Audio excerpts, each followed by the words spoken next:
Welcome to Vedas kitchen.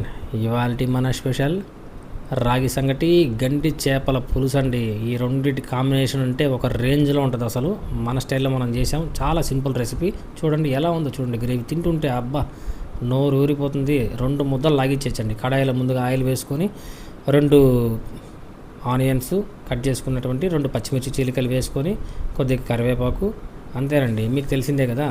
కొద్దిగా అల్లం వెల్లుల్లి పేస్ట్ అండి వేయించుకున్న తర్వాత నేనైతే మాత్రం 2 ఆనియన్స్ని గ్రేవీ మిక్సీకి పట్టుకున్నానండి. ఎందుకంటే గ్రేవీ థిక్నెస్ కోసం. అలాగే 2 టమోటాలు కూడా గ్రేవీ పట్టుకున్నానండి మిక్సీలో.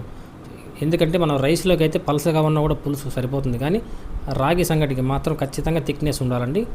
చిక్కగా ఉంటేనే పులుసు మనకి తినడానికి బాగుంటుంది సంగటికి. చూడండి ఇలా ఆయిల్ పైకి తేలే వరకు వేయించుకున్న తర్వాత మిరప్పొడి, ధనియాల పొడి, కొద్దిగా చిటికెడు పసుపు అండి, అంతే. మీకు తెలిసిందే కదా. కొద్దిగా ఒక 2 నిమిషాలు వేయించుకున్న తర్వాత ముందుగా నానబెట్టుకున్నటువంటి చింతపండు రసాన్ని దీంట్లో వేసుకున్నామండి. అంతేనండి. చూడండి బాగా ఇలా ఉండాలి థిక్నెస్ గ్రేవీ. కొద్దిగా ఆయిల్ పైకి తేలిన తర్వాత మనకు ఎంత కావాలో అంత వాటర్ వేసుకొని కంటెంట్, అంతే అండి. కొద్దిగా సాల్ట్, రుచికి తగ్గ సాల్టు. బాగా మరుగుతున్నటువంటి పులుసులోకి శుభ్రం చేసుకున్నటువంటి చేప ముక్కల్ని వేసి అలా ఒక్కసారి గరిటెతో కలపెట్టి వదిలేయాలండి.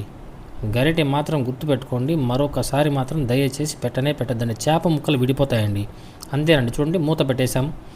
5 నిమిషాల తర్వాత మళ్ళీ ఓపెన్ చేసాం. చూడండి ఎలా ఉందో. దీంట్లో మనం ముందుగా దంచి పెట్టుకున్నటువంటి మెంతుల పొడి, జీలకర్ర పొడి కలుపుకున్నామండి. చూడండి ఎలా ఉంటుందంటే అద్భుతం అండి. కొత్తిమీర, అంతేనండి. ఇంకేం అవసరం లేదు. Please subscribe my channel.